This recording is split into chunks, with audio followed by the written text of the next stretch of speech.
Conflict is simmering on the surface of the Mediterranean Sea. With over a dozen nations involved, key leaders are eyeing the situation with grave care. Already, countries like Turkey, Greece, Egypt are engaging in a maritime dance of political posturing, and further escalation is likely. At the center of this cauldron is a series of gas basins located some 160 kilometers off the shores of the island of Cyprus.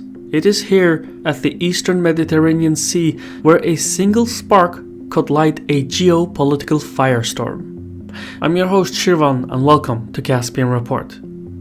Digital life makes things easier, but it also leaves you exposed.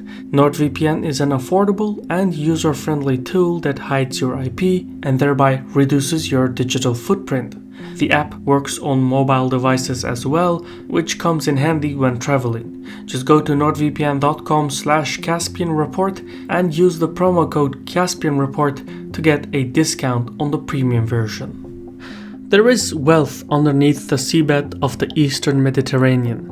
Here, in what is called the Levantine Basin, are major deposits of hydrocarbons, offshore gas, and other natural riches. One such field, the Aphrodite gas field, is estimated to have over 1,600 million barrels of oil and around 3 to 6 trillion cubic feet of natural gas. The value of this basin, when fully exploited, numbers well over $9 billion. And already, companies like Shell and Delek Drilling have invested heavily in the area. While these figures highlight the basin's significance, the situation intensifies exponentially when one factors in the geopolitical surrounding. These deposits lie in an area of intense regional rivalry and political posturing. Surrounded by belligerent powers on all sides, it becomes easy to see why such a lucrative resource could become an international liability. To start, the closest entities to these gas basins are the Republic of Cyprus and the Turkish Republic of Northern Cyprus. The two have been in a contentious stalemate since the Turkish invasion in 1974. The Republic of Cyprus has deep ties with Greece, strong relations with the West, and is a member of the European Union. On the other hand, the Turkish Republic of Northern Cyprus, or Northern Cyprus for convenience, is a de facto state whose sovereignty is only recognized by Turkey, putting the northern half of the island in a weak international standing. Such a situation has ramifications on the exploitation of natural gas reserves in the Levantine Basin. The Republic of Cyprus, with wider international recognition, is granted an exclusive economic zone that enables it de jure control over oceanic resources within 370.4 kilometers of its coastline. Lacking the same level of recognition, Northern Cyprus has no such legal base. That is, until one factors in the northern neighbors eyeing the Levantine Basin. Turkey and Greece have long been considered the leading players in the eastern Mediterranean. For decades, the two have disputed over various areas of maritime territory, much of which stems from Greece's control over an array of islands located just off Turkey's shores. Under the United Nations Convention on the Law of the Sea, these islands make up Greece's exclusive economic zone, which in turn threatens Turkey's own ability to access key resources such as the natural gas basins to the country's south.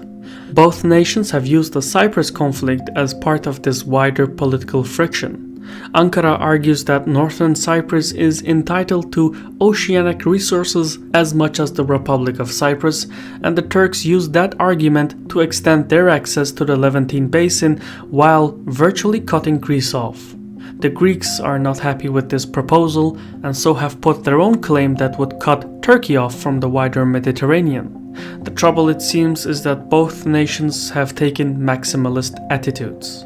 Greece and Cyprus are seeking to use international organizations like the European Union to stem Turkish movements into the eastern Mediterranean. This tactic has worked in part, but Turkey still retains friends in the EU and so has managed to avoid complete sanctions. Tensions in the eastern Mediterranean have been accelerating ever since. In February 2018, a major dispute erupted in the Mediterranean when Turkish warships stopped an Italian drill ship from entering its claimed waters. The incident was a foreshadowing of things to come. The dispute, however, between Athens and Ankara is not limited to the island of Cyprus. Turkey, recognizing that it must find other avenues to secure its oceanic claims, has begun making advances in war-torn Libya. In December 2019, Ankara mobilized some of the Syrian-based proxies to the Libyan battle space. Syrian fighters and other rebel militias salvaged the Tripoli-based government from certain doom and repelled the forces of the Tobruk-based government. At around the same time, Turkish lawmakers met with key officials of the UN-recognized Government of National Accord based in Tripoli. A deal was struck between the two parties, one that would connect Turkey's exclusive economic zone to Libya's northeastern coast. The deal, however, sparked outrage from Athens and other powers. France immediately threw its support behind Cyprus, claiming that Ankara was intervening in the sovereign waters of Cyprus. However, the authentic reason for the French resentment is because the Turks salvaged the Tripoli-based government in Libya. You see, since 2015, France had been supporting the forces of General Haftar of the Libyan National Army, the representative body based in Tobruk. Although policymakers in Paris claim to be neutral in the conflict, it is hard to deny the French involvement with Haftar. By striking a deal with Tripoli, Turkey had capsized the whole strategy of France. Relations between Paris and Ankara became so bitter that in July 2020, France pulled out of NATO's Operation Sea Guardian and denounced Ankara, claiming that it had violated the weapons embargo in Libya. But there was more. As tensions reignited in Libya, it roused the attention of Libya's immediate neighbor. Egypt, for many years, has supported the armed forces of the Tobruk government, and President al-Sisi has worked extensively with General Haftar.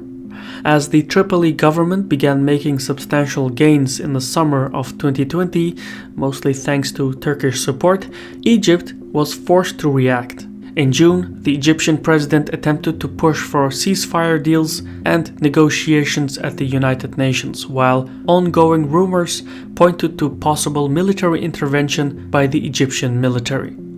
Although no forces have been committed yet, Egypt's parliament has approved the deployment of Egyptian troops into Libya. Further complicating the geopolitical situation is Egypt's claims to the Levantine Basin. Although located further from the gas basin reserves, this has not deterred Egypt from making its own political steps into the arena. Cairo has worked diligently to foster stronger ties with the other Mediterranean powers to access the basin. In January 2019, the Eastern Mediterranean Gas Forum, nicknamed the OPEC of the Mediterranean, was founded in Cairo. Officials from Greece, Italy, the Republic of Cyprus, Jordan, Israel, and even Palestine partook in the forum. The goal was to collaborate on the exploration and production of hydrocarbons belonging to the Mediterranean states.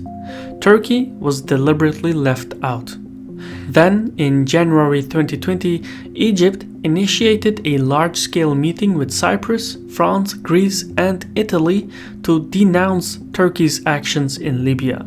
A few months later, in August, Egypt signed a maritime border deal with Greece, an act that would enable both countries to cooperate on resource exploitation, but would also undermine Turkey's access to the sea. Also on the eastern shores of the Mediterranean Sea are Lebanon and Israel.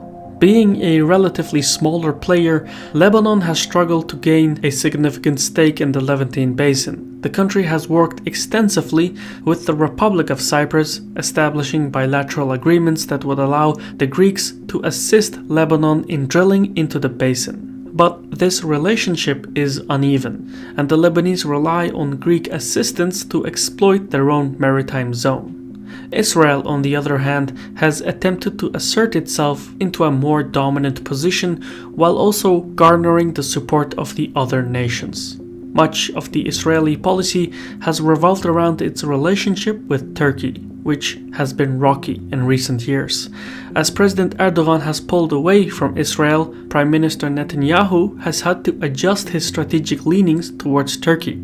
The result is an alliance between Israel, Greece, and the Republic of Cyprus. In January 2020, these parties would sign the Eastern Mediterranean Pipeline Deal, a gas pipeline that would bring Mediterranean hydrocarbons to European markets and bypass Turkey while doing so. Moreover, the pipeline would violate Turkey's access to these reserves, according to Turkish officials.